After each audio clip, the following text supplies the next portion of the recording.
हमारा विषय चल रहा है कर्म का मर्म, द सीक्रेट ऑफ कर्मा। कल हमने जो सारांश में कर्म का प्रोसेस कैसे होता है, कर्म का पर्पस क्या है, कर्म कैसे बांधते हैं, कैसे उदय में आते हैं, उसकी उदीरना कैसे करते हैं और वो हमारे अकाउंट के अंदर कैसे रहते हैं, ये सब विषय हमने जाना था। आज मैं ये बताऊंगी कि कर्म आत्मा पर कैसे असर करते हैं, हमारे ऊपर कैसे हावी हो जाते हैं। तो पहला प्रश्न है, पहले कर्म या आत्मा? तो कल हमने देखा था कि पहले कौन आया, कर्म या आत्मा? कर्म पहले है या आत्मा पहले है? तो मैंने कल ही बताया था कि जैसे बीज और वृक्ष होता है, तो बीज पहले या वृक्ष पहले? नहीं बता सकते, क्योंकि बीज से ही वृक्ष बना और वृक्ष का ही बीज निकल के फिर से हम उसको ही बोते हैं। तो वैसे ही बीज और वृक्ष का नहीं बता सकते। अब जैसे गन्ने में मिठास कैसे आई, गन्ने की में मिठास कैसे आई, तो वो कोई बता सकता है क्या?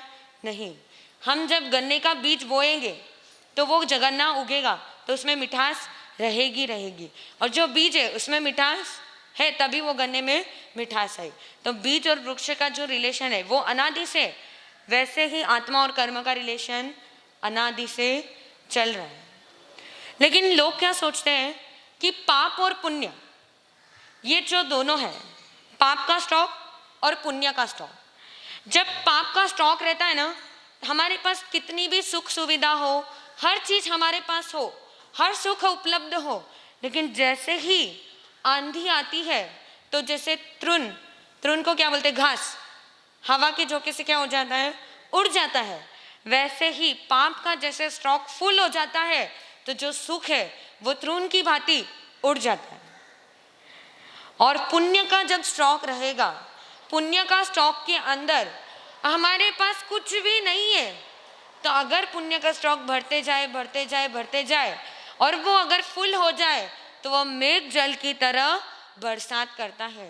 तो मेघ जल की तरह धन धान्य सुख संपत्ति वगैरह सब प्राप्त किस प्रकार से होता है, जब पुण्य का स्टॉक होता है। और सब चले कब जाता है, जब पाप का स्टॉक होता है। तो हम ये देख रहे थे पहले कर्म या आत्मा। तो जैसे आप देखते हो, गाय को हम जब घास देते हैं तो घास तो में तो मिठास नहीं है। आपने कभी घास खाया है? घास तो नहीं खाया है, पर घास में मिठास है क्या? नहीं है। लेकिन गाय जब घास खाती है उसमें मिठास नहीं है। घास खाने के बाद जब गाय का दूध निकाला जाता है तो दूध में मिठास कैसे आती है? दूध में मिठास कैसे आती है? जब वह गाय के अंदर जाके, गाय जब चरती है, घास चरने के जब अंदर जाके जो उसके हम जो बोलते हैं डाइजेशन सिस्टम में हमारे भी फूड जाकर प्रोसेस होता है, प्रोसेस होकर निकलता है, वैसे ही गाय का भी पूरा प्रोसेस होता है और जो मूल पदार्थ रहता है वो दूध के रूप में परिवर्तित होता है। और वो दूध मिठास के रूप में क्या होता है, हमें गाय का दूध मिलता है। वैसे ही जो कर्म का रूप है वो हमें अगर अच्छे रूप में खाएंगे तो अच्छे रूप में मिलेगा, और खराब रूप में खाएंगे तो हमारा जो रहेगा वो खराब रूप में ही मिलेगा। धर्म में कोई स्वाद नहीं है, मीन्स हम धर्म करेंगे, सामायिक करेंगे, आपको बिल्कुल मज़ा नहीं आएगा, आपको एकदम एंजॉयमेंट नहीं होगा, लेकिन उसका फल मीठा मिलने वाला है।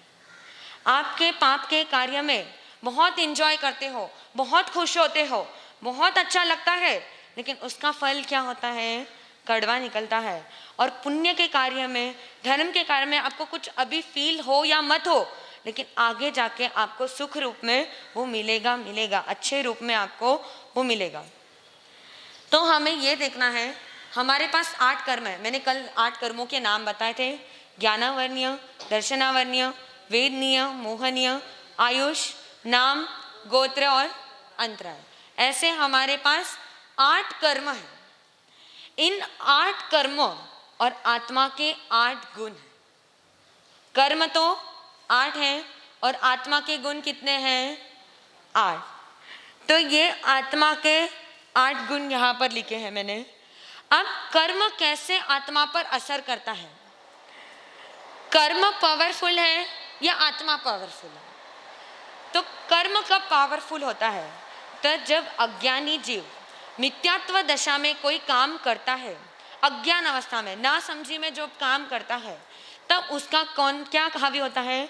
कर्म हावी होता है। कर्म क्यों हावी है? क्योंकि उसको ज्ञान नहीं है, बोध नहीं है। उसको ज्ञान नहीं रहेगा तो वह अविवेक पूर्ण ही कार्य करेगा। आपको अगर मैंने ज्ञान दे दिया तो भी आप वैसा ही कार्य कर रहे हो तो आपके कर्मों का बंध ज्यादा होगा। और किसको बिल्कुल भी ज्ञान नहीं है, जैसे बच्चा ले लो, उसको बिल्कुल भी ज्ञान नहीं है, अगर वो नादानी में कर रहा है तो उसका क्या होगा? दोष तो लगेगा लेकिन कर्म का बंध नहीं होगा। कर्म का बंध हो भी जाए तो वो किंचित रूप में होगा, थोड़े रूप में होगा, ज्यादा रूप में नहीं होगा। लेकिन जो समझकर कर्म करता है उनके ज्यादा रूप में कर्मों का बंध होता है। तो कर्म पावरफुल कब होता है?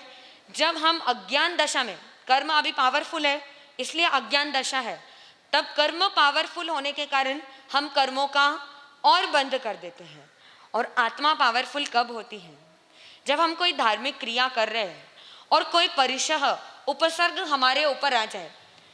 धर्म स्थानक में बैठे हुए हैं, अभी तो बहुत सारे ऐसे लाइट फैन वगैरह सब यूज करते हैं, पर पहले यूज नहीं करते थे। और समझ जाओ, लाइट चले जाए, फैन चले जाए, आपके घर में भी आप सीधे से बैठे हो, लाइट चले जाए, फैन चले जाए और आपको गर्मी महसूस हो, आप क्या करते हो? पंखा लेने लगते हो, कुछ ना कुछ करने लगते हो।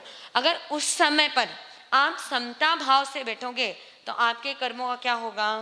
क्षय होगा। तब कौन पावरफुल हो जाएगी? आत्मा पावरफुल हो जाएगी और कर्मों को क्या करेगी? दबा देगी। अभी तेरी बारी नहीं है, अब आत्मा की बारी है। आत्मा को सहन करने का किसका पास है? आत्मा के पास है, वो गुण आत्मा के पास है। जब वो सहन कर लेगा तो कर्मों को पावरफुल, कर्म का पावर क्या हो जाएगा? कम हो जाएगा और आत्मा का पावर बढ़ जाएगा। लेकिन अज्ञान दशा में जब भी हम कुछ कार्य करते हैं तब कर्म का पावर ज्यादा होता है और आत्मा का पावर कम होता है। तीसरा, आत्मा अरूपी है। आत्मा आपको किसी को दिखी है आज तक? पर लोग तो बोलते हैं आत्मा घूम रही है, आत्मा आटे घूमे है, किराए में आत्मा आएगी है। तो ये क्या है? क्या है?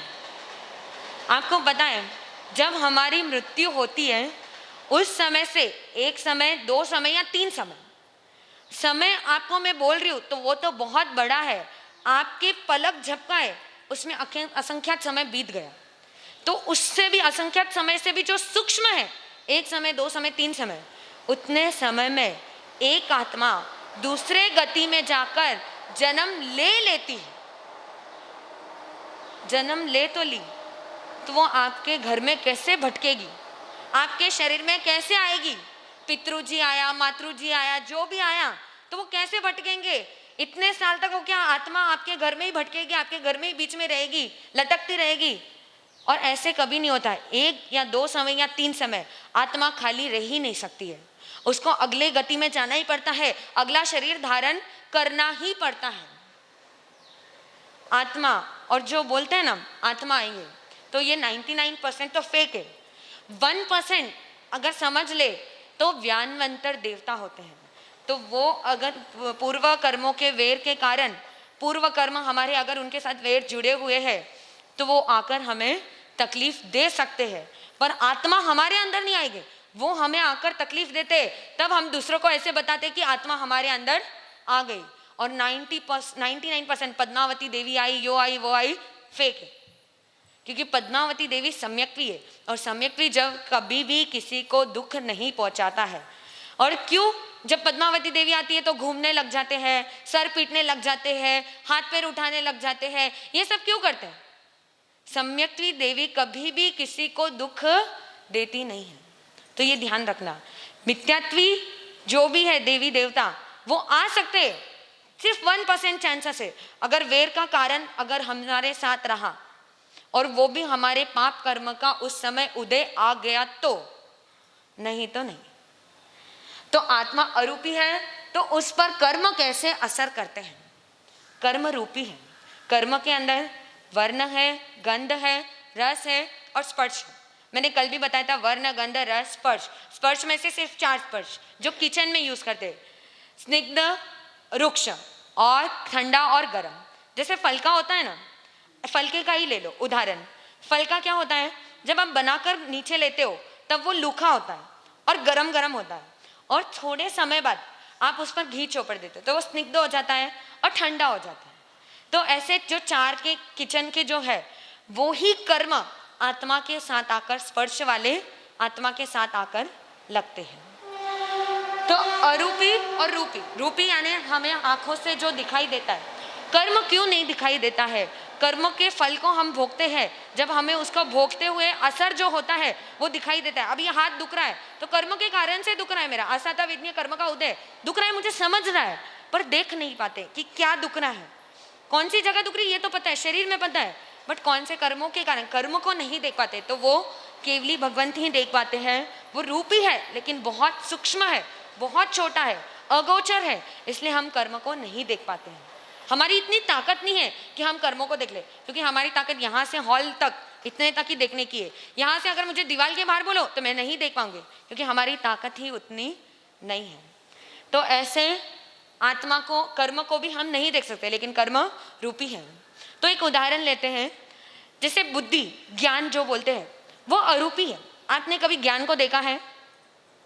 ज्ञान को देखा है?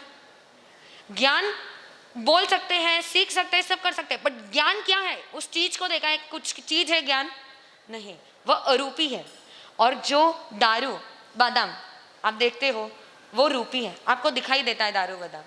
तो जब मनुष्य दारू पीता है तब उसकी बुद्धि विकृत हो जाती है, खराब हो जाती है, उल्टी चलने लगती है। और जब बादाम खाता है, ये लोक विख्यात है कि ऐसे बोलते हैं कि बादाम खाने से बुद्धि बढ़ती है। अब बढ़ो या मत बढ़ो, वो तो कब बढ़ेगी? जब पुण्य का स्टॉक आएगा और पाप का खत्म होगा तभी बढ़ेगी। वो ज्ञानावन्य के क्षयोपशम से ही बढ़ेगी। लेकिन ऐसे लोक व्यवहार है कि बादाम खाने से बुद्धि बढ़ती है। तो एक जीव ने दारू पी लिया तो उसकी बुद्धि विकृत हो गई, और एक जीव ने बादाम खा लिया तो समझो उसकी बुद्धि बढ़ गई। जब एक रूपी जो दारू और बादाम है वो जब अरूपी बुद्धि पर असर कर सकते हैं, तो कर्म रूपी आत्मा अरूपी पर असर क्यों नहीं कर सकते? कर सकते हैं ना। जैसे वो दारू जैसे असर कर रही है बुद्धि पर, बादाम जैसे असर कर रही है, वैसे ही कर्म आत्मा पर असर करते हैं, आत्मा के साथ रहते हैं। तो ये हमने समझा। अब इस चक्र को समझना है। अभी मैंने बोला हमारे आत्मा के 8 गुण हैं। आत्मा एकदम निरंजन निराकार तो है, लेकिन आत्मा के अंदर कूट कूट के 8 गुण बने हुए हैं। आत्मा हमारी कैसी है? निरंजन निराकार।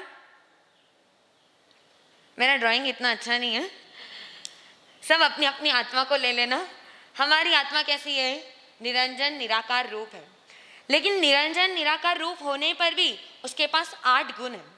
आपको दूसरा पद बोलते हो, प्रतिगमन करते हो, तब दूसरा पद बोलते हो, तो दूसरे पद में 8 गुण आप जो बोलते हो तो वो कौन से हैं? अनंत ज्ञान, अनंत दर्शन, अनंत वीर्य, शायिक सम्यक्त्व, अव्ययबाद सुख, अगुरु लघुरु, अरूपी और अक्षय स्थिति। ये क्रम वाइज अलग अलग हो सकता है, मैं आपको जब समझाऊंगी तो आपको क्रम भी ध्यान में आ जाएगा। तो अनंत ज्ञान, अब अनंत ज्ञान आत्मा में ही है। आत्मा के पास ये 8 चीजें ऑलरेडी है, बट हमें फिर ज्ञान का महसूस क्यों नहीं होता है? आपके पास ऑलरेडी आत्मा के पास है, तो फिर आप क्यों बोलते हो मुझे चढ़ता नहीं है? क्यों बोलते हैं मुझे पढ़ाई हो नहीं रही है? क्यों बोलते हैं मुझे समझ नहीं रहा है? तो उसका कारण है हमारे अनंत ज्ञान पर कर्म रूपी ज्ञानावर्णीय कर्म। अनंत ज्ञान पर कौन हावी हो रहा है? ज्ञानावर्णीय कर्म। मैं ज्ञ और क लिख रही हूं तो उसका पूरा अर्थ है ज्ञानावर्णीय कर्म। तो हमारे अनंत ज्ञान पर कौन हावी हो रहा है? ज्ञानावर्णीय कर्म। और अनंत दर्शन दूसरा कौन सा है? अनंत दर्शन। इस दर्शन पर दर्शनावर्णीय कर्म। कौन सा कर्म हावी हो रहा है? अब अभी तक प्लेन था, अभी मैंने उसको क्या कर दिया? ढक दिया। अनंत ज्ञान को भी ढक दिया, अनंत दर्शन को भी। आपकी आत्मा एकदम निरंजन निराकार रूप है, 8 गुण से सहित है। लेकिन अभी जैसे जैसे आप कर्मों को बंद करते जाते हो, जैसे जैसे मैंने कल उदाहरण दिया था ग्लास और मिट्टी का, तो आपने सिर्फ एक पानी के ग्लास में थोड़ी सी मिट्टी डाली तो इतना कलर चेंज नहीं होगा, थोड़ा सा कलर चेंज होगा। और मिट्टी डाली और कीचड़ डाला तो थोड़ा और चेंज होगा, और कीचड़ डालते गए तो वो पानी भी कीचड़ में परिवर्तित हो जाएगा। वैसे ही आत्मा के अंदर, हमारे आत्मा के ज्ञान के अंदर कर्म लगते ही जाते, और जो छूट भी रहे हैं तो फिर से उसके ऊपर दूसरे कर्मों का हम क्या कर लेते हैं, बंद कर लेते हैं। तो अनंत दर्शन को कौन रोक रहा है, दर्शनावरणीय कर्म। अनंत वीर्य, अभी ज्ञान दर्शन ये हो गया। अनंत वीर्य को अंतराय कर्म रोकता है। अनंत वीर्य को अंतराय कर्म रोकता है। कौन सा कर्म रोकता है, अंतराय कर्म। अभी भले ही आपको क्रम ध्यान में नहीं आए, बट मैं आगे आपको क्रम बता दूंगी, और ऐसे क्यों लिख रहे हैं वो भी कारण मैं आपको बताऊंगी। तो अंतराय कर्म कौन से, अनंत वीर्य। अनंत वीर्य यानी क्या, शक्ति। हमारे अंदर इनफाइनाइट पावर है, मतलब अनंत शक्ति है हमारे अंदर, पर हम करने में समर्थ क्यों नहीं है। हम धर्म कार्य में करने में समर्थ नहीं है, तब करने में समर्थ नहीं है। कोई भी क्रिया, अब अगर आपको कायत्सर्ग बोल दो, तो अगर मच्छर आ जाए क्या करते हो आप लोग, मच्छर की तरफ देखने लग जाते हो, या कोई भी उपसर्ग आ जाए तो उसकी तरफ देखने लग जाते हो, क्योंकि आपके अंदर क्या नहीं है, पावर नहीं, उसको सहन करने का जो पावर वो आपके अंदर नहीं है। तो वो कब नहीं आता है, तब जब अंतराय कर्म हमारे अंदर हावी होता है, तब अनंत वीर्य हमारा गुण ढक जाता है। अब शायिक सम्यक्त्व और यथाख्यात चारित्र। अनंत ज्ञान तो मैंने बोला, हमारे अंदर बहुत ज्ञान है, और उस ज्ञान को ढकने वाला ज्ञानावरणीय कर्म। अनंत दर्शन यानी देखने की सामान्य बोध भी जो नहीं होने देता है। अब जैसे यह जीव है, जीव को अजीव, अजीव को जीव, यह भी जो नहीं मानने देता है वो कौन है, सम्यक अनंत दर्शन। जो सामान्य बोध भी, एक चीज का सामान्य बोध भी नहीं होने दे, वो अनंत दर्शन, और उसको रोकने वाला दर्शनावरणीय। अनंत वीर्य अभी मैंने बोला पावर, और शायिक सम्यक्त्व और यथाख्यात चारित्र, इसको रोकने वाला मोहनीय कर्म। क्या है, मोहनीय कर्म। शायिक सम्यक्त्व, शायिक सम्यक्त्व किसे कहते हैं, पूर्ण श्रद्धा। अगर पूर्ण श्रद्धा आ जाए तब मोहनीय कर्म क्या हो जाएगा, छूट जाएगा। यो मारो बैग, या मारी साड़ी, या मारो बुक, यो मारो पेन, यो मारो बेटो, यो मारो पति, यो मारो बच्चो, यो सब बोलने का यो इलाज जब शायिक सम्यक्त्व आएगा तब छूट जाएगा। मतलब अप्लाइड में अभी शायिक सम्यक्त्व नहीं है। और यथाख्यात चारित्र, यथाख्यात चारित्र यानी जो केवल ज्ञान अवस्था होती है ना, जो केवल ज्ञान, अरिहंत भगवान जिस अवस्था में विराजमान है, हमें आठों कर्मों को क्षय, 4 कर्मों को क्षय कर देते हैं, और अरिहंत भगवान अभी कहाँ विराजमान है, महाविदेश क्षेत्र में विराजमान है। और वो जिस चारित्र में है वो यथाख्यात चारित्र, मतलब परिपूर्ण चारित्र, जिस चारित्र में फिर से दोष लगने का कोई कारण नहीं। और एक बार यथाख्यात चारित्र आ जाए ना, फिर वो कभी भी जिंदगी भर में नहीं जाएगा। और ये यथाख्यात चारित्र मनुष्य जो नॉर्मल ग्रस्त हैं उनको भी आ सकता है। तो कैसे, मरुदेवी माता का अपन उदाहरण लेते हैं। मरुदेवी माता को क्या हुआ, अपने पुत्र की याद आई। पुत्र पहले छोड़ के दीक्षा ले लिया था, और उस समय नया नया था, क्योंकि भगवान ने पहले दीक्षा ली थी, तो उनको कुछ ज्ञात ही नहीं हुआ मरुदेवी माता को। वो रोने लगे कि मेरा पुत्र कहाँ गया। भरत को बोला ढूंढो, उनके जो पोते थे भरत चक्रवर्ती, उनको बोला ढूंढो ढूंढो, तो किसी ने भी कुछ भी नहीं कहा। तब एक बार समाचार मिला कि ऋषभदेव भगवान कहाँ पर आए, उद्यान में आए। तो मरुदेवी माता तुरंत रेडी हुई और वो भगवान के दर्शन करने के लिए जा रही थी। और भगवान के जैसे दर्शन करने के पास, समोशरण के पास पहुंची, तब उन्होंने भगवान को ऊपर देखा, और उनके नीचे इतनी रिद्धि, सोने चांदी का समोशरण, इतनी सारी रिद्धि, इतने सारे देवी देवता सेवा में, मनुष्य तिर्यंच सब प्राणी वहां पर, इतने साधु साध्वी, सब देखकर मरुदेवी माता को ऐसे लगा, मैं जिसके विषय में चिंता कर रही थी वो तो यहाँ पर क्या कर रहा है, सुख से बैठा है, आनंद से बैठा है, अपने ज्ञान में मस्त है। इसे देखकर उनका जो मोह जो ऋषभदेव भगवान पर होता है वो क्या होता है, उतर जाता है। अब बेटे से अगर मोह उतर जाए तो सबसे मोह उतर गए। माता का, जब माता, एक जीव जब माँ बन जाता है ना, तो उसका सबसे ज्यादा मोह उसके पुत्र पर होता है, और वो अगर उतर जाए तो उसका सबसे मोह उतर जाता है। तो ऐसे ही मरुदेवी माता का ऋषभदेव भगवान से मोह उतर गया और उसी समय उनको यथाख्यात चारित्र आ गया। ड्रेस नहीं बदला है, आपके ही वेश में है, रानी के वेश में है, घाघरा ओढ़नी बोर आप जो भी लगा वही वेश में है। उस समय तो और ज्यादा ज्ञान है क्योंकि उन्होंने 45 पीढ़ियां देखी हुई है और कितने उनके पास धन धान्य सब है, तो बहुत ज्यादा आभूषण वगैरह पहने हुए है। लेकिन उसी अवस्था में उनको कौन सा चारित्र आ गया? यथाख्यात चारित्र आ गया। तो ये कब होता है? जब मोहनीय कर्म खत्म हो जाता है तब यथाख्यात चारित्र आता है। और यथाख्यात चारित्र और शायिक सम्यक्त्व कब ढकता है? जब मोहनीय कर्म उदय में रहता है। और ये जो हमने अभी देखा, ये 4 कर्म घाती कर्म है। ये 4 कर्म कौन से हैं? घाती कर्म। घाती यानी आत्मा के गुणों को जो घात करता है, मतलब आत्मा के गुणों को जो मारता है, जो आत्मा के गुण को जाकर ठोकता है, वो घाती कर्म। जैसे आपने एक ताला लिया, उसको आप ठोकते गए ठोकते गए ठोकते गए ठोकते गए तो क्या होगा? ताला टेढ़ा होगा या कुछ ना कुछ तो उसमें खराबी होगी।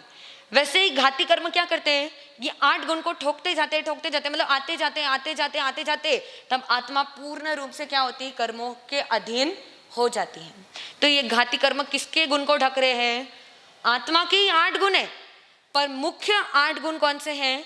ये अगर ये क्षय हो जाए तब वो जीव निश्चित ही सम्यक्त्व को प्राप्त कर लेता है और मोक्ष को चले जाता है। तो हमें, आपके पास 8 कर्म थे, तो अब मैंने सिंपल कर दिया। आपको सिर्फ क्या करना है? 4 कर्मों को क्षय करना है। 4 अपने आप ही हो जाएंगे, आपको कुछ करने की जरूरत नहीं है 4 के लिए, वो अपने आप ही क्षय हो जाएंगे। सिर्फ आपके लिए किसके लिए पुरुषार्थ करना है? 4। अभी तक आप सुनते आए हो 8 कर्म, 8 कर्मों को क्षय करना है, 8 कर्मों को क्या करना है? खत्म करना है। पर मैं आपसे बोलूँ, आज से आप सिर्फ 4 कर्मों का चिंतन करना, 4 कर्मों को क्षय करने की कोशिश करना, 4 कर्मों को खत्म करने का पुरुषार्थ करना। बाकी 4 कर्म उसके अधीन है, वो अपने आप, आपका शरीर जैसे ही छूट जाएगा ये 4 कर्म भी क्या हो जाएंगे? चले जाएंगे। तो ये अव्याबाद सुख, वेदनीय कर्म,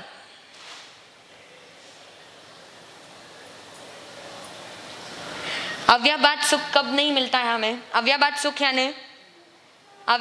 यानी एकदम कोई भी दुख नहीं, आप सुख की चाहना करते हो। आपको अगर एक पर्स की सुख की चाहना है कि मुझे ये पर्स मिल जाए, वो आ तो गई, आपको सुख हुआ, हैप्पी हो गया, लेकिन वो सुख कितने समय का है? कितने समय का है? 1 साल, 2 साल, 3 साल, 10 साल, क्योंकि वो बैग तो खराब होने ही वाली है, क्योंकि वो पुद्गल है, तो खराब हो गई। और उसको खराब होते हुए देख, अरे यह बैग खराब हुई है, अब मैं कौन सी बैग ला, मैंने दूसरी बैग लाने दे। तो आपका जो है दुख का कारण क्या हो रहा है? उत्पन्न हो रहा है। सुख का था, कब था? जब आपने उसको ग्रहण किया तभी सुख था, एक समय का सुख था। उसके बाद दूसरे समय से दुख आपका क्या हो गया? शुरू हो गया। तो वो अव्याबाद सुख नहीं है। जब वेदनीय कर्म हमारे ऊपर हावी होते हैं तब हम अव्याबाद सुख को प्राप्त नहीं कर सकते। अव्याबाद सुख यानी कुछ उसके अंदर बीच में कोई भी रुकावट ना आए, कोई भी दुख का कारण उत्पन्न ना हो, वो अव्याबाद सुख है। अगुरु लघु,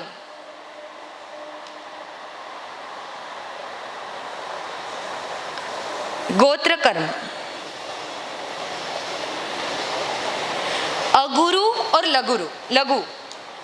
गुरु यानी भारी और लघु यानी गुरु यानी हल्का और लघु यानी भारी। तो गुरु और लघु इन दोनों को खत्म कर देता है। तो हमारा जो शरीर है ये तो सब हाथ, मांस, मज्जा वो सब से भरा हुआ है, लेकिन और एक चीज है जिससे भरा हुआ है, तो वो गोत्र कर्म। तो कुल, जाति, मर, हमारे जो जाति, कुल, रूप, लावण्य, ऐश्वर्य ये सब बोलते हैं, वो किसके वजह से मिला है? गोत्र कर्म के वजह से मिला है। और जब गोत्र कर्म इस पर हावी होते हैं तब कर्म हमें क्या करते हैं? शरीर में अटका के रखते हैं। हमारा जो कर्म, आत्मा को कौन अटका के रख रहा है? कर्म अटका के रखते हैं। तो उसमें मुख्य कारण कौन सा है? किसका है? गोत्र कर्म का भी है। क्योंकि गोत्र कर्म क्या कर रहा है? आपको अगर अच्छी फैसिलिटी दे दे, एकदम अच्छा ये दे दे, तो आप उसमें क्या करते हो? सुख समझते हो और उसके अधीन हो जाते हो, और अधीन होकर और कर्मों का क्या करते हो? बंद करते हो। अगर आपको ऐसा कोई पदार्थ ही ना मिले सुख का, तो आप उसके अधीन होगे? नहीं होगे। जब सुख का अपने को ये मिलता है तभी हम उसके अधीन होकर उसमें कर्म का बंध करते हैं। पाप के उदय में रोना नहीं और पुण्य के उदय में खुश होना नहीं। जब पाप के उदय में अगर रो लिया, पाप के उदय में रो लिया तो और कर्मों का बंद कर लिया, और पुण्य के उदय में अगर खुश हो गए तो और कर्मों का बंद कर लिया। तो ऐसे ही अगुरु लघु, जब गोत्र कर्म, कोई जात पात कुछ भी हमारे अंदर नहीं रहेगा, तब अगुरु लघु यानी आत्मा कैसी हो जाएगी? हल्की हो जाएगी। आत्मा हल्की है, पर उस पर कौन सा कर्म है? गोत्र कर्म। इसलिए आत्मा हल्की हमें नहीं दिखती, हल्की भारी आत्मा है ही नहीं। गोत्र कर्म के वजह से वो हल्की और भारी है। अरूपी नाम कर्म, नाम कर्म की वजह से आत्मा तो अरूपी है, लेकिन नाम कर्म की वजह से हमें सब चीजें मिले। मैंने कल भी बोला, हमें जो बाल मिले, आंखें मिली है, नाक मिला है, शरीर मिला है, कलर मिला है, वर्ण गंध, चलने का ढंग, जो हड्डी की मजबूती होती है, जो हमारा आकार है, वो सब किस कारण से मिला है? नाम कर्म के कारण से। जब नाम कर्म खत्म हो जाए तो आत्मा कैसी है? अरूपी, जिसमें कोई भी रूप नहीं, एकदम अरूपी है। अक्षय स्थिति, अक्षय स्थिति कब रहेगी? जब आयुष्य कर्म, आयुष्य के दो है इसलिए मैंने पूरा आयुष्य कर्म लिख दिया। आयुष्य कर्म, नरक, तिर्यंच, मनुष्य और देव, ये चारों गतियों में हम हमारा आयुष्य भोगते हैं। इन चारों से हम जब ऊपर उठ जाते हैं, इन चारों गतियों से मनुष्य गति में आकर हम जब ऊपर उठ जाते हैं, 10वें गुणस्थान से आगे बढ़ जाते हैं, मतलब अभी सिद्ध बनना है हमें, उस समय हमें अक्षय स्थिति को प्राप्त करने की क्या होती है? ताकत मिल जाती है। आयुष्य कर्म जो होता है वो जैसे ही हमारा निर्वाण हो जाता है, जैसे भगवान का निर्वाण हो गया तो उनको क्या मिल गई? अक्षय स्थिति। तो सिद्ध परमात्मा कौन से स्थिति में विराजमान है? अक्षय स्थिति। यानी उनकी स्थिति अब चेंज नहीं होगी। नरक गति में इतने स्थिति में रहेगा, तिर्यंच में इतने टाइम तक रहेगा, मनुष्य में इतने टाइम तक रहेगा, देवता में इतने टाइम। हमारी बंदी हुई अभी भी। अभी मनुष्य में कितने एज तक रहोगे? 90, 100, भले ही 120। उत्कृष्ट से उत्कृष्ट भी जी लिया तो 120 लास्ट। अभी तो उतना रहता ही नहीं है, बहुत उत्कृष्ट है। 105 मैंने देखा हुआ है, तो उतना है। तो इतना ही हम जी पाते मनुष्य अभी। तो आगे नरक में भी टाइम लिमिट है। उत्कृष्ट उत्कृष्ट अगर नारकी में रहना है तो 33 सागरोपम, देवता में भी उत्कृष्ट से उत्कृष्ट रहना है तो 33 सागरोपम, और तिर्यंच में भी उत्कृष्ट से उत्कृष्ट रहना है तो अनंत काल, उसके ज्यादा नहीं है। लेकिन जब सिद्ध परमात्मा अक्षय स्थिति को प्राप्त कर लेते हैं, आपको लोक पता है, मैंने कल भी बताया था, परस्पर ग्रह जीवानाम जो लोक का है, उसमें हम चिन्ह देखते ही, उससे 14 किलोमीटर जाने के बाद ऊपर सिद्ध परमात्मा यहाँ पर विराजमान है। और वो कौन से स्थिति में विराजमान है? अक्षय स्थिति में विराजमान है, जिनकी कोई स्थिति नहीं है, एकदम अक्षय। वहां पर चले गए, अब दोबारा आने वाले नहीं है। ऐसे 8 गुण को कौन रोकने वाले हैं? 8 कर्म रोकने वाले हैं। तो हम देखते हैं, आप बोलते हो मार्सा ठीक है, पाप कर्म तो नहीं चाहिए, पर हम तो बोलते हैं पुण्य कर्म तो चाहिए, पुण्य तो चाहिए तभी हम मोक्ष को प्राप्त कर सकते हैं। तो ये गलत है। मोक्ष को प्राप्त करने के लिए कर्म भी नहीं, पुण्य भी नहीं और पाप भी नहीं चाहिए। लेकिन पुण्य किस लिए चाहिए ये हमें ध्यान रखना होगा। तो पाप के कार्यों को धोने के लिए पुण्य चाहिए। आपका रसोई का जो कपड़ा होता है, मसूदा, उसको अगर आप धोगे, आप धोने के लिए बैठे हो, वो बहुत काला होता है, तो वैसी अपनी आत्मा है मसूदे के जैसे।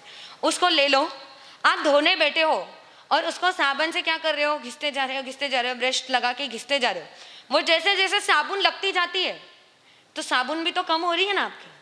तो पाप को धोने के लिए क्या पुण्य का साबुन यूज करते जा रहे हो। मतलब पाप को, आपको क्या है, पाप की क्रिया से आपने कर्म बांध लिया, लेकिन पुण्य की क्रिया, धार्मिक धर्म कर रहे हो, सामयिक कर रहे हो, प्रतिगमन कर रहे हो, आलोचना कर रहे हो, अन्न पुण्य, पान पुण्य, नौ पुण्य कर रहे हो, तो वो क्या है? साबन है।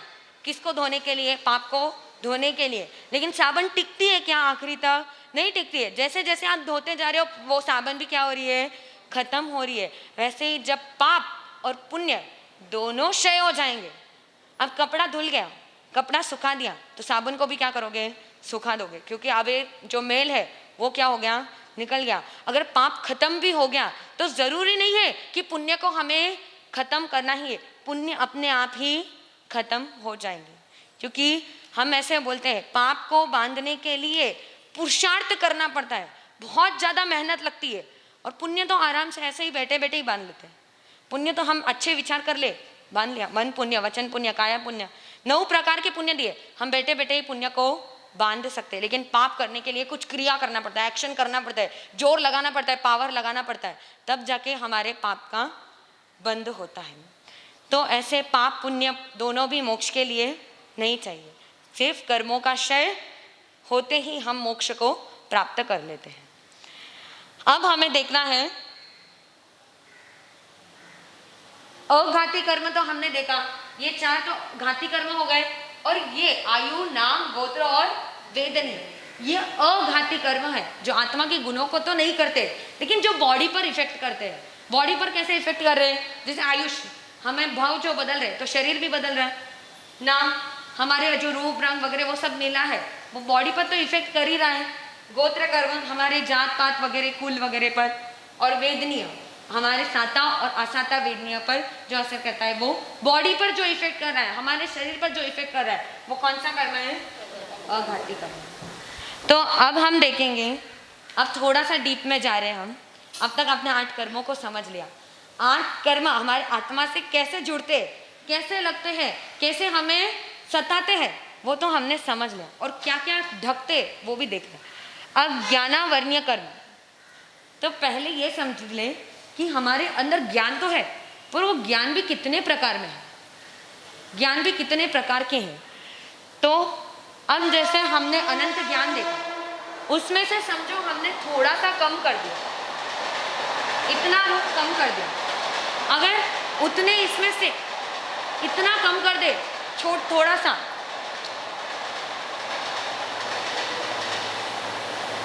ये थोड़ी सी खाली जगह दिख रही है ना, इतना ज्ञान सभी जीवों में विद्यमान होता है, उतने ज्ञान को कोई भी कर्म ढक नहीं सकता है।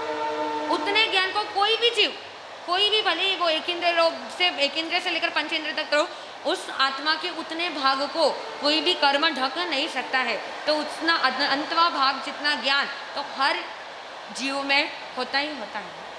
अब मति ज्ञान, ज्ञान के 5 प्रकार हैं।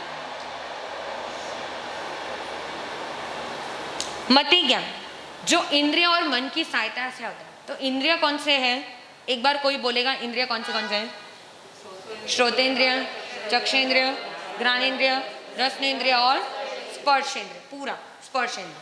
तो ऐसे मति ज्ञान हमारे 5 इंद्रिय और मन की सहायता से, 5 इंद्रिय और मन की सहायता से जो भी हमें ज्ञान होता है वो मति ज्ञान। श्रोत ज्ञान जो 5 इंद्रिय और मन की सहायता से हो गया। अब ये अक्षर है, ये स है, ये व है, ये प है, ये अक्षर का ज्ञान किसने दिया? मति ज्ञान। लेकिन उसका अर्थ किसने निकाला? श्रुत ज्ञान।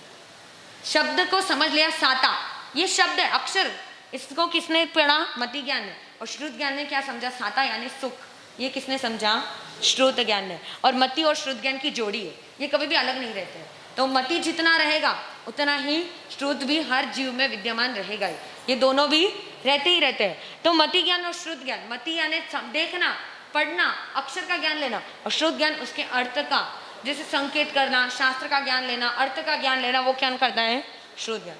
अवधि ज्ञान, अवधि यानी जो काल मर्यादा में होता है। अवधि, अवधि का अर्थ ही जो अवधि अपन बोलते हैं, इतने अवधि में आपको ये दे देना होगा, इतने अवधि का ही आपके पास समय है, तो अवधि यानी काल मर्यादा। तो अवधि ज्ञान का अर्थ ये है सर्व द्रव्य, क्षेत्र, काल और भाव।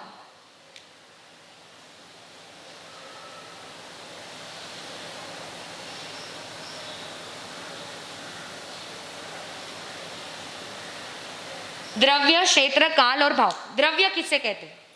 द्रव्य किसे कहते हैं? ये जो पुद्गल है ये द्रव्य है।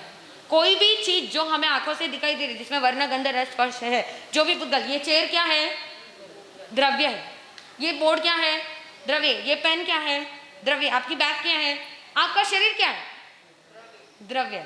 तो जिसमें वर्ण गंध रस स्पर्श मिलता है वो क्या है? द्रव्य। क्षेत्र यानी जगह। ये आप जैसे मेवाड़ भवन का एरिया है, जैसे मुंबई है, भारत है, और जैसे अलग अलग क्षेत्र। तो क्षेत्र हो गया काल। काल यानी दिन का समय, दोपहर का समय, शाम का समय, से 3 काल में हम डिवाइड करें। और भाव, जो हम थॉट्स, जो थिंकिंग करते रहते हैं, हर समय हम कुछ ना कुछ तो सोचते ही रहते हैं। अब इस चेयर को देख लिया तो यार चेयर यान की क्यों है? आपने किसी नई चीज को देख लिया तो उसको आप क्या सोचोगे? यह यान क्यों है? इन्हें कई उपयोग है, इन्हें कई कर सका, इन्हें कई कर सका। आप दिन भर आपका सोचना चल ही रहा है। तो ऐसे भाव। तो द्रव्य, क्षेत्र, काल, भाव को जो अवधि मर्यादा में देखता है वो अवधि ज्ञान है। तो अवधि ज्ञान ऐसे होता है, अवधि ज्ञान के अंदर इंद्रिय और मन की सहायता नहीं लगती, वो डायरेक्ट आत्मा से हो रहा है। पर आत्मा का जब इतने कर्मों का क्षय हो गया तब जाके अवधि ज्ञान हो। इतने कर्म मतलब हमारे आत्मा से इतने कर्म अलग हो गए, ज्ञान का क्षयोक्षम हो गया, तब जाके हमें कौन सा ज्ञान हुआ? अवधि ज्ञान हुआ। तभी मैं इसके बोर्ड के पीछे का देख सकती हूँ, दीवार के पीछे का देख सकती हूँ, इतने किलोमीटर में 10 किलोमीटर तक का आपको बता सकती हूँ।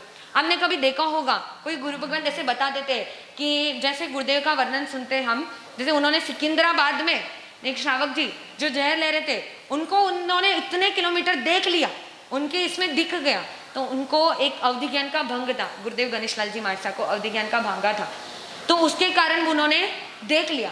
तो ऐसे अलग अलग अवधि ज्ञान बहुत प्रकार के होते हैं। इतने प्रकार के अवधि ज्ञान है। जैसे मैं यहाँ खड़ी हूँ तो मुझे यहाँ खड़ूंगी तभी मुझे दिखेगा, मैं अगर यहाँ से यहाँ आ गई तो मेरा अवधि ज्ञान चलेगा। और एक अवधि ज्ञान ऐसे रहता है, जैसे दीपक को हम लेकर जा रहे हैं तो वो रोशनी हर जगह देते देते जा रहा है, तो वो हमारे साथ है, हम जहाँ जहाँ जाएंगे वहाँ वहाँ रोशनी देगा। वैसा अवधि ज्ञान एक होता है कि हम जब जहाँ जहाँ जाएंगे वहाँ वहाँ हमारा अवधि ज्ञान हमारे पास रहेगा। और एक ऐसा होता है लैम्प, जैसे आप क्या लगाते हो बल्ब, वो एक ही जगह देता है। तो वैसे अगर मैं एक जगह यहाँ पर बैठ जाऊँ, इस चौराहे पर, इस पाटे पर मुझे अवधि ज्ञान हुआ है, अगर उस पाटे पर मैं बैठूंगी तभी मुझे आपको मैं बोल पाऊंगी, और मगर मैं उठ गई तो नहीं। हमने ऐसे बहुत सारे बाबा जोगी वगैरह को देखा होगा। तो अवधि ज्ञान जो है वो हम जो साधना वगैरह उसके द्वारा वो प्राप्त कर सकते हैं। तो वो भी ऐसे साधना वगैरह के द्वारा प्राप्त कर लेते हैं। लेकिन अवधि ज्ञान और विभंग ज्ञान, अवधि ज्ञान का ही उल्टा भी होता है। जैसे मति का उल्टा है, श्रुत का भी उल्टा है, अवधि का भी उल्टा है। मति से अपने ये आम है, ये बोर्ड है, ये बोर्ड है, इतना जाना। अब श्रुत से आपने क्या जाना, इसको बोर्ड पे लिख सकते हैं, हम ये मार्कर यूज कर सकते हैं, ये श्रुत से जाना। और अवधि ज्ञान के अंदर आपको दोनों की जरूरत नहीं है। आप बिना इसे समझे ही, बिना आपको बताए ही आप समझ जाओगे कि ये किसका यूज है। तो इसके ही तीनों उल्टे अज्ञान होते हैं, मति अज्ञान, श्रुत अज्ञान और विभंग ज्ञान बोलते हैं, या अवधि अज्ञान बोलते हैं। जो इन तीनों में क्या करते हैं, उल्टा देखते हैं। उल्टे देखने को क्या बोलते हैं? ये तीनों के ज्ञान में जो उल्टा देखता है वो विभंग ज्ञान, मति अज्ञान और श्रुत अज्ञान। मन पर्याय ज्ञान। अब अज्ञान का अर्थ ऐसा नहीं है कि जो चीज जो इंसान देख रहा है, अब मैं अगर मुझे ज्ञान है और किसी को अज्ञान है तो वो चीज वस्तु को तो सेम ही देख रहा है, पर उसकी जो समझने की शक्ति है दोनों की अलग अलग होगी। वो मिथ्यात्व रूप से समझेगा और मैं सम्यक्त्व रूप से समझूंगा। इतना अंतर अज्ञान और ज्ञान में होता है। मन पर्याय ज्ञान जो इंद्रिय और मन की सहायता से नहीं, डायरेक्ट आत्मा से हो। पर मन पर्याय ज्ञान कब होता है? और थोड़े कर्मों का क्या हो गया, क्षय। हम थोड़े थोड़े कर्मों का क्षय करते हुए जा रहे हैं, तो थोड़े कर्मों का क्षय हो गया। मन पर्याय ज्ञान जो भी सन्नी पंचेंद्रिय जीव है, जिनके पास मन है, सोचने समझने की शक्ति है, उनके मनोगत भावों को जो समझ सकते हैं वो मन पर्याय ज्ञान है। अवधि ज्ञान की क्या है? काल मर्यादा है। मन पर्याय ज्ञानी के पास अवधि ज्ञान का तो होता ही है, मतलब वो क्षेत्र वगैरह वो सब तो जान ही सकते हैं। उनमें और एक विशेषता ये होती है कि मन पर्याय ज्ञानी जो होते हैं डायरेक्ट मति श्रुत से मन पर्याय ज्ञानी भी हो सकते हैं, डायरेक्ट भी, और मति श्रुत से अवधि ज्ञान होकर भी मन पर्याय ज्ञानी हो सकते हैं। तो श्रुत ज्ञान जिनके पास आता है वो मनोगत भावों के, अब आप मुझे मन पर्याय ज्ञान अगर हो गया समझो, तो आप अगर मेरे सामने आ जाओ तो आपके मन में क्या चल रहा है अभी तुरंत वो मैं आपको बता सकती हूँ। तो वो क्या है? मन पर्याय ज्ञान, जो आत्मा से डायरेक्ट, क्योंकि आत्मा में ही अनंत ज्ञान है, ज्ञान कहीं से लाना नहीं है हमें, ये तो सिर्फ निमित्त मात्र है। ज्ञान हमारे अंदर, आत्मा के अंदर ही है, पर उसको ढके हुए पट्टी लगाई हुई है। उसको कौन सी पट्टी लगाई हुई है? आंखों पर जैसे पट्टी बांध देते तो कुछ दिखाई नहीं देता है, जैसे ज्ञान के ऊपर पट्टी बंधी हुई है। किसकी? कर्मों की। वो जैसे जैसे सरका के देंगे वैसे मन पर ज्ञान हो जाए। तो मन की पर ज्ञान यानी मनोगत भावों को जानना। केवल ज्ञान, केवल ज्ञान यानी सर्वद्रव्य क्षेत्र काल भाव, इनके सबके परिपूर्ण रूप को जाना। मतलब इसमें जो पुद्गल लगे हुए, तो इसमें कितने वर्ण, कितने गंध, कितने रस, कितने स्पर्श लगे, जब जाके ये चेर आपको दिखाई दे रहा है। कर्म के वर्गना के पुद्गलों को जो देख सकते हैं, जो आत्मा के, जो आप जो बोल रहे हो उनके पुद्गलों को भी देख सकता है। आप जो सोच रहे हो उनके पुद्गलों को भी जो देख सकता है, वो कौन है? केवल। तो अवधि ज्ञानी जो है ना, उनके पास है ना हर समय नहीं रहता है। आपको जब टीवी देखना है तो आप बटन ऑन करोगे, तब आपको क्या होगा? टीवी दिखेगा, जो चैनल होना है वो आप लगा लोगे। बट कब? जब बटन ऑन करोगे तब। जब उपयोग लगाएंगे तभी अवधि ज्ञान होगा। मन पर ज्ञान भी वैसा ही, जब आप उपयोग लगाओगे आत्मा के द्वारा तभी। जैसे टीवी का बटन ऑन किया तो आपको गाना सुनना है या कुछ जानना है, तो वो आप क्या करोगे? दबाओगे, तभी आपको मिलेगा। लेकिन केवल ज्ञान ऐसा नहीं है। केवल ज्ञान है फिल्म की जो वो रील चलती है ना, पहले बहुत ज़्यादा चलता था, वो ऐसे ब्राउन कलर का रहता है, वो क्या निरंतर चलता रहता है, चलता रहता है, चलता रहता है। उसमें पिक्चर्स होते हैं। अभी तो नए नए टेक्नोलॉजीज निकल गए, पर पहले वही रील चलाते थे। तो वो केवल ज्ञान रील के जैसे है, जो हर समय क्या होता है? चलता रहता है। वो रील तो भी एक बार खत्म हो जाएगी, पर केवल ज्ञानी की रील खत्म ही नहीं होती। हर जीव, हर एक जीव का वो क्या जानते हैं? पूरी लाइफ स्टोरी जानते हैं। और ऐसे नहीं कि एक ही भाव का लाइफ स्टोरी, अनंत जो पिछले हो गए, अनंत जो होने वाले, कब वो मोक्ष प्राप्त करने वाले, कब वो निगोद से निकले, यहाँ से निगोद के भी कितने भाव हुए, ऐसे पूरे जो जानते हैं वो क्या है? केवल ज्ञान। जो सर्व द्रव्य, सर्व क्षेत्र, सर्व काल और सर्व भाव को जानते हैं वो केवल ज्ञान। हमने ये ज्ञान के तो 5 प्रकार देख लिए। अब इनको रोकने वाला कौन है? तो मति ज्ञान को रोकने वाला मति ज्ञानावर्णीय, श्रुत ज्ञान को रोकने वाला श्रुत ज्ञानावर्णीय, अवधि ज्ञान को रोकने वाला अवधि ज्ञानावर्णीय, मन पर्याय ज्ञान को रोकने वाला मन पर्याय ज्ञानावर्णीय, और केवल ज्ञान को रोकने वाला केवल ज्ञानावर्णीय कर्म। अब 6 प्रकार से बांधो। अब ये कर्म कैसे बंधते हैं ये देखना है। अब ये ज्ञान है, इन पर किनका आवरण आ रहा है? एक एक का, उन्हीं का भेद आवरण आता है। उन्हीं का पट्टी लगा दे तो वो क्या हो जाती है? ढक जाती है। तो हमने बांधा कैसे है वो पहले ये देखना है। तो किसी का ज्ञान और ज्ञानी का अवर्णवाद बोले तो, ज्ञान यानी जिनको सम्यक्त्व का ज्ञान है, और हर जीव में, अभी मैंने बोला अनंत भाग जितना तो ज्ञान होता ही है, तो कोई भी, वो भी ज्ञानी जीव है, उसके अंदर अभी तो ज्ञान आत्मा के अंदर है, वो भले ही कर्मों के कारण से ढका हुआ है, लेकिन आत्मा के अंदर ज्ञान है। तो ऐसे कोई भी जीव की अवर्णवाद नहीं बोलना। अवर्णवाद यानी झूठी निंदा नहीं करना, झूठी चुगली नहीं लगाना, या उनके बारे में गलत गलत बोलना। से ज्ञान और ज्ञानी, जो ज्ञानी व्यक्ति है उनके पास भी, और किताब शास्त्र में भी, ये आगम में सब झूठ लिखे सोए, या आगम में कितो भी आपलानी जो समझाई रहा है, पर कौन देखे इन्हें? आपलान कहीं मालूम? अपन था कहीं भगवान महावीर स्वामी का समय नहीं था, तो आपलानी कहीं मालूम? कौन लिखे उन्हें मालूम। तो ऐसे जो हम बोलते हैं, तो हमारे कौन से कर्मों का बंध हो रहा है? ज्ञानावर्णीय कर्म। हम जब अवर्णवाद करते हैं ना, ज्ञानावर्णीय कर्म का बंद हो रहा है, तो थोड़ा मति ज्ञान में चले जाता है, श्रुत ज्ञान में थोड़ा, अवधि ज्ञान में थोड़ा, मन पर्याय ज्ञान में थोड़ा। तो ऐसे नहीं होता है। तो ये जो कर्मों को जो रोक रहा है, कर्म क्या हो रहा है? ज्ञानावर्णीय कर्म में जाकर जो अनंत ज्ञान को रोक रहा है, तो वो साथ में ज्ञानावर्णीय कर्म जाके क्या करेंगे? ये अनंत ज्ञान को रोकेंगे। तो वो भले ही सरकने के बाद ये ज्ञान प्राप्त हो रहा है, और जब तक नहीं सरकेगा तो ये 5 ज्ञान का क्या है? हमें पट्टी बंधी हुई है। तो अवर्णवाद बोले तो नाम छिपावे, तो ज्ञान और ज्ञानी का नाम छिपा है, मतलब इन्होंने ज्ञान दिया है, ये अगर नाम छिपाते हैं, नहीं माने मैं थोड़ा सा वाक़ा से सुनी, पर कही हुई हो मैं पूरा जान ली, मैंने अपना आप ही ज्ञान हो गया। ज्ञान और ज्ञानी का नाम छिपाने से क्या होता है? अब जैसे आप ज्ञान, आप कहीं करो, थोड़ी बुक में से प्रश्न पढ़ लो, अगर कोई पूछे तो कौन सा बुक में से यो पढ़ी, मन तो यो नहीं मिलो, तो कौन सा बुक में से पढ़ी? हाँ वो थी एक आधी बुक कोई भी, और थोड़ा बहुत मैं हमारे मन से काट ली। आप पढ़े भले बुक से, लेकिन आप क्या बोलते हैं? नहीं थोड़ा बहुत मन से लगाना पड़े, थोड़ा सा मन से निकालना पड़े। ऐसे बोल के आप क्या करते हो? ज्ञान और ज्ञानी को छिपा देते हो। तो आपके कौन से कर्म का बंद हो रहा है? हम ये रूटीन में करते हैं, हम ये रूटीन में करते हैं, अज्ञान अवस्था में कर ही रहे और जानकर भी कर। तो नाम छिपाने से अंतराय, ज्ञान और ज्ञानी को अंतराय देने से। अब समझो कोई बच्चा पढ़ाई करने बैठा है, उसको क्या करते हो, नहीं नहीं तो बाद में पढ़ लीजिए, अभी जाइए थोड़ा सा काम करना। या फिर कोई लेडीज प्रवचन के बाद हमारे पास आती है ना, 2-3 रहती है, ग्रुप में जाती है, ग्रुप में आती है, तो एक जना को गाता लेना होता है, तो गाता लेने आती है ना सामने, अरे तू काले ले लीजिए ना गाता, आज मैंने बहुत लेट हो रही है, मैंने रसोई बनाने जाऊँ है, घना काम है घरे, तू काले गातो ले लीजिए। तो हम क्या करते हैं, उसको अंतराय दे रहे ज्ञान में। तो अंतराय हमारे ज्ञान और ज्ञानी में अंतराय देवे तो द्वेष, ज्ञान और ज्ञानी पर द्वेष करने से, ज्ञान यानी किताब को फेंकना, किताब को ये करना, और ज्ञानी पर द्वेष करना, कोई भी जो ज्ञानी पुरुष है उन पर क्या करना, द्वेष करना। आशातना, आशातना यानी ज्ञान और ज्ञानी की आशातना करना।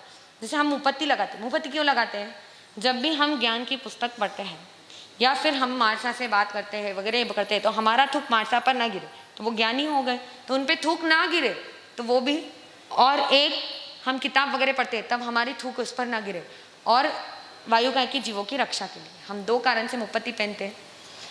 तो झूठा विवाद, ज्ञान और ज्ञानी का से झूठा विवाद नहीं करना।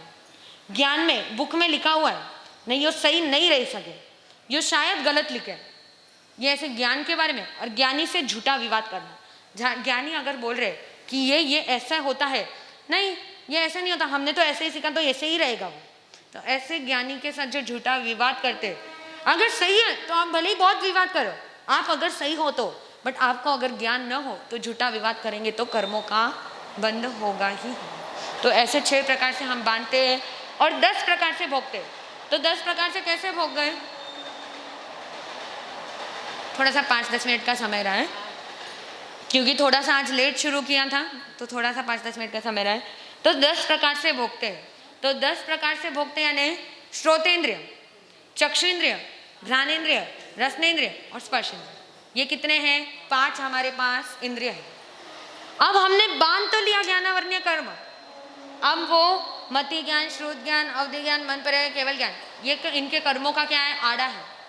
लेकिन इनकी है ना स्थिति होती है, इनका टाइम लिमिट होता है। कल ही मैंने बताया था जब हमारे पास कर्म आते हैं तो उसका क्या होता है, अनुभाग भी होता है, प्रदेश भी होता है, स्थिति होती है, और उसका और क्या होता है, स्थिति, प्रदेश, अनुभाग, रस, ऐसे 4 प्रकार होते हैं। जब वो हम डिसाइड कर लेते तो स्थिति, उसकी टाइम लिमिट, तो टाइम लिमिट जब हम डिसाइड कर लेते तो इस ज्ञानावर्ण्य कर्म का जगन्य अंतर मुहूर्त उत्कृष्ट 30 करोड़ा करोड़ी सागरोपम। आपको अगर सागरोपम को जानना है तो पहले काल चक्र का वर्णन हुआ है, इसमें पूरा सागरोपम अच्छे से समझाया है। तो ऐसे जगन्य कितना अंतर्मुहूर्त, कितना अंतर्मुहूर्त कितना होता है, 48 मिनट्स अंतर्मुहूर्त, जगन्य अंतर्मुहूर्त। आपने अभी कर्म बांधा, जगन्य अंतर्मुहूर्त में आपके उदय में आ जाएगा। आपने बहुत बार देखा होगा, आपने कोई कर्म बांधा है और थोड़े समय में जाकर आप गिर गए या कुछ हो गया तो आपके कर्म का क्या हो गया, उदय में आ गया। तो ऐसे 48 मिनट्स में क्या हो गया, कर्म उदय में आ गया। या फिर 30 करोड़ा करोड़ी सागरोपम तक के बाद उसका टाइम है कि वो सत्ता में रहेगा, अकाउंट में रहेगा। रुक जा, अभी कुछ यूज नहीं है, अभी मेरा समय है, मैं अंदर रहूंगा, जब समय आएगा, जब उदय आएगा तब मैं क्या करूंगा, उसे बाहर आ जाऊंगा। तो ऐसे 30 करोड़ा करोड़ी सागरोपम के बाद ही वो उदय में आना शुरू होता है। पर उसमें आबादा काल होता है। आबादा काल यानी उतने समय तक, आबादा काल का यही अर्थ है कि हमने कर्म तो बांध लिया पर आबादा काल 3000 वर्ष का है, जैसे ज्ञानावर्णीय कर्म काल। तो उतना समय आप कुछ भी कर लो तो भी उदय में नहीं आए। उसके बाद भले ही कोई निमित्त मिलने से, किसी का कारणवश उदय में जल्दी आ सकता है, जैसे आप उदीरना वगैरह करते हो तो वो उदय में आ सकता है। पर आबादा काल जो 3000 वर्ष का समय है ना, उतने समय तो आपको कंपलसरी न उदीरना हो सकती है उसकी, न कुछ भी नहीं, उसका कुछ फील ही नहीं है, अंदर वो बस गया जाकर, पर उसको आप निकाल नहीं सकते हो, नहीं उदीरना कर सकते हो, नहीं उसका उदय आता है। उसके बाद ही जो कर्म का टाइम बचा है उसकी उदीरना कर सकते हो और उसका ही उदय आ सकता है। तो 10 प्रकारे भोगे। तो श्रोतेंद्रिय विज्ञान आवरण बोलते हैं। तो श्रोत विज्ञान आवरण, श्रोत आवरण।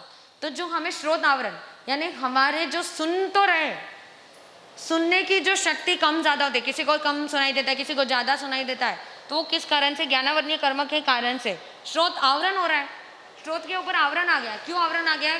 ज्ञानावर्णीय कर्म के कारण आया, कम सुनाई देने लग गया।